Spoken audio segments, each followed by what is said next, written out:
في الليالي كمل بناديك مشتاق لعنيك وحشني لقاك. الله أكبر الله أكبر الله أكبر الله أكبر الله أكبر الله أكبر الله أكبر الله أكبر ولله الحمد. الله أكبر كبيرا والحمد لله كثيرا وسبحان الله بكرة وأصيلا. ونشهد أن لا إله إلا الله ولا نعبد إلا إياه. ونشهد أن سيدنا وحبيبنا وشفيعنا وزهرنا المصطفى مولانا محمد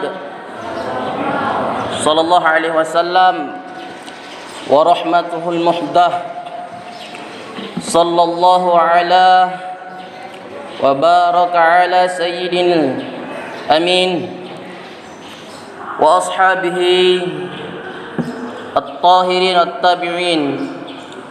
أما بعد، فيا أيها الناس أوصيني ونفسي وإياكم بتقوى الله فقد فاز فوزا عظيما.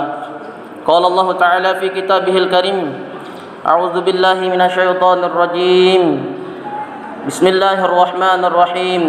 يا أيها الذين آمنوا كتب عليكم الصيام كما كتب على الذين من قبلكم لعلكم تتقون.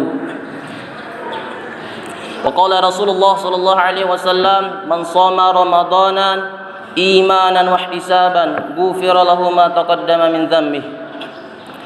Sadaqallahul azim. Hadirin wal hadirat, jamaah salat Idul Fitri yang insyaallah dimuliakan dan dirahmati oleh Allah Subhanahu wa taala. Pada kesempatan yang sangat mulia ini, pada waktu yang sangat berbahagia ini, hendaklah marilah kita semua untuk senantiasa meningkatkan rasa takwa kita kepada Allah Subhanahu wa taala. Takwa dalam arti mengerjakan segala apa yang diperintah oleh Allah dan menjauhi segala apa yang dilarang oleh Allah Subhanahu wa taala. Sebab dengan takwa maka kita kelak akan memperoleh kebahagiaan hidup di dunia sampai di akhirat kelak. Salawat dan salam kita haturkan kepada kanjeng Nabi besar Muhammad sallallahu alaihi wasallam, yang dimana beliau merupakan manusia yang paling mulia yang nantinya akan memberikan syafaat pertolongan di hari kiamat, yang dimana tidak ada pertolongan kecuali pertolongan Allah dan Rasulullah sallallahu alaihi wasallam. Hadirin wal hadirat, jamaah salat Idul Fitri rahimakumullah.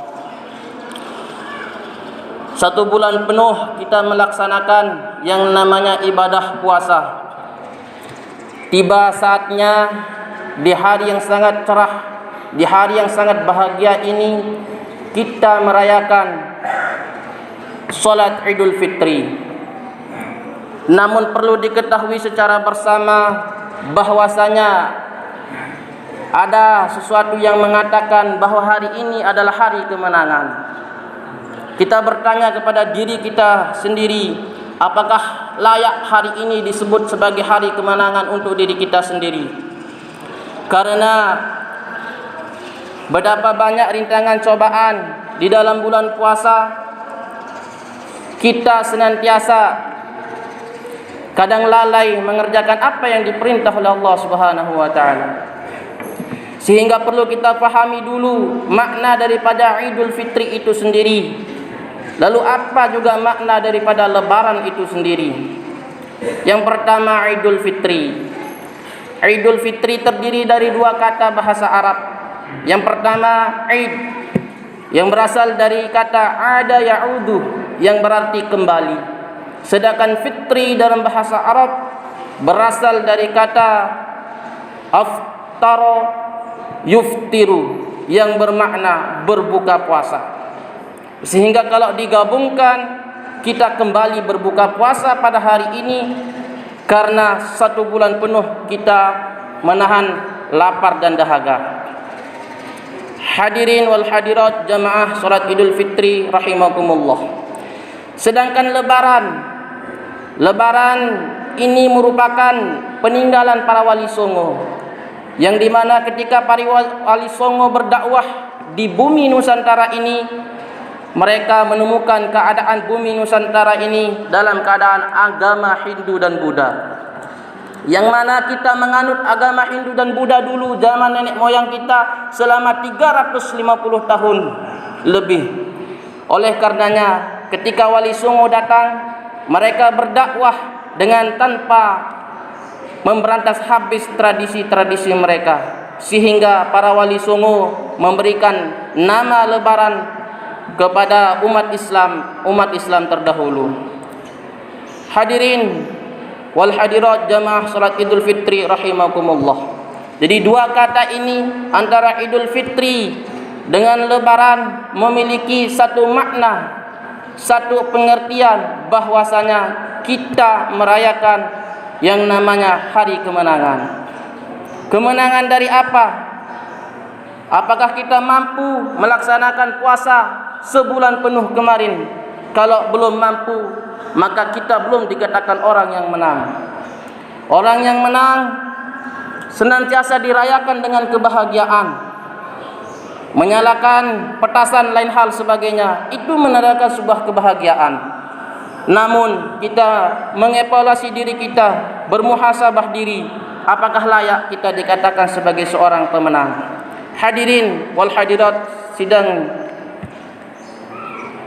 Hari Raya Idul Fitri rahimakumullah. Alhamdulillah, sebulan penuh kita dilatih, kita dididik oleh bulan yang namanya Ramadan, yang dimana di dalam bulan tersebut kita menemukan beberapa pelajaran. Di antara pelajaran tersebut yang pertama adalah takwa, yang dimana tujuan kita berpuasa di dalam bulan Ramadan adalah untuk la'allakum tattaqun, yakni bertakwa kepada Allah Subhanahu wa taala.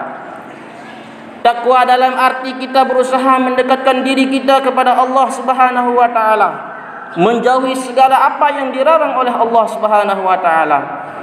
Kita lelah, capek mengerjakan semua apa yang diperintah oleh Allah Subhanahu wa taala.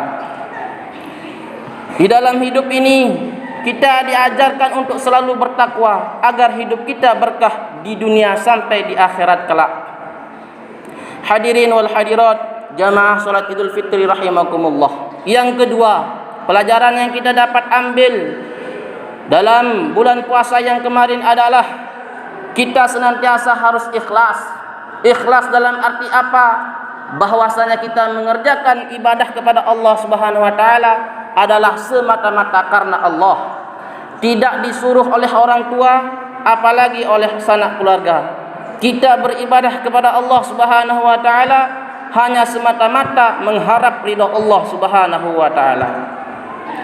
Oleh karenanya kita ikhlas mempuasakan diri kita sendiri. Kita mempuasakan mulut kita untuk tidak mengucapkan hal-hal yang kotor. Kita mempuasakan mata telinga kita untuk tidak mendengarkan dan melihat sesuatu yang haram. Kita mempuasakan tangan dan kaki kita supaya tidak mengerjakan perintah-perintah yang haram yang dilarang oleh agama kita. Kita ikhlas menjalankan semuanya, itu merupakan karena petunjuk dari Allah Subhanahu wa taala untuk senantiasa ikhlas dalam beribadah. Yang ketiga yakni sabar. Selama di bulan puasa kita sabar menjalankan ketaatan kepada Allah Subhanahu wa taala. Sabar kita lakukan dapat memahami tiga makna. Yang pertama sabar dalam ketakwaan, yang kedua sabar dalam menjauhi segala larangan Allah, yang ketiga sabar menghadapi setiap musibah. Kita juga dilatih sabar oleh Allah Subhanahu wa taala yang ini melaksanakan salat tarawih secara berjamaah, baik di masjid, musola, di rumah, lain hal sebagainya. Kita dilatih untuk senantiasa solat. Kenapa kita dilatih untuk solat selama bulan Ramadan? Karena Rasulullah SAW pernah bersabda, "Ma awwalu yuhasabu alaihi al-'abdu yaumal qiyamah, fa idza salahat sa'iru amalih, wa idza fasadat sa'iru amalih." Yang artinya, amal yang paling pertama dihitung oleh Allah Subhanahu wa taala di hari kiamat kelak kepada seorang hamba adalah salat. Bila mana salatnya baik, maka seluruh amal perbuatannya akan dihitung baik oleh Allah. Jikalau solatnya buruk, maka seluruh amalnya pun akan dikatakan buruk oleh Allah Subhanahu wa taala. Jadi kunci dalam hidup ini adalah solat. Di dalam solat pun kita sudah menunaikan 5 rukun Islam. Di dalam solat kita sudah melaksanakan syahadat, yakni mengucap 2 kalimat syahadat. Yang kedua, puasa. Ketika kita hendak solat, kita diharamkan untuk memakan sesuatu makanan yang nanti akan membatalkan solat kita. Yang ketiga, zakat. Kita merelakan waktu kita untuk melaksanakan solat. Dan yang terakhir, naik haji ke Mekah, yakni kita menghadap kepada Allah Subhanahu wa taala dalam arti kita beribadah kepada Allah Subhanahu wa taala. Oleh karenanya di dalam solat sudah terkapar, sudah terkumpul yang namanya rukun Islam yang kita imani ini. Hadirin wal hadirat jamaah salat Idul Fitri rahimakumullah. Oleh karenanya apa yang telah kita lakukan selama bulan Ramadan kemarin, marilah terus kita laksanakan. Apapun pekerjaan kita, apapun profesi kita, betapapun warna kulit, putih, ada yang hitam dan lain hal sebagainya, maka janganlah kita tinggalkan solat. Karena solat adalah tiang agama, solat yang akan menyelamatkan kita hidup di dunia sampai di akhirat kelak. Mudah-mudahan Allah Subhanahu wa taala menerima segala amal ibadah puasa kita semua dan dipertemukan dengan bulan puasa tahun depan. Amin amin ya rabbal alamin. Barakallahu li wa lakum fil Qur'anil azim wa nafa'ani wa iyyakum bima fihi minal ayati wa dzikril hakim wa taqabbalallahu minna wa minkum tilawatahu innahu huwal ghafurur rahim.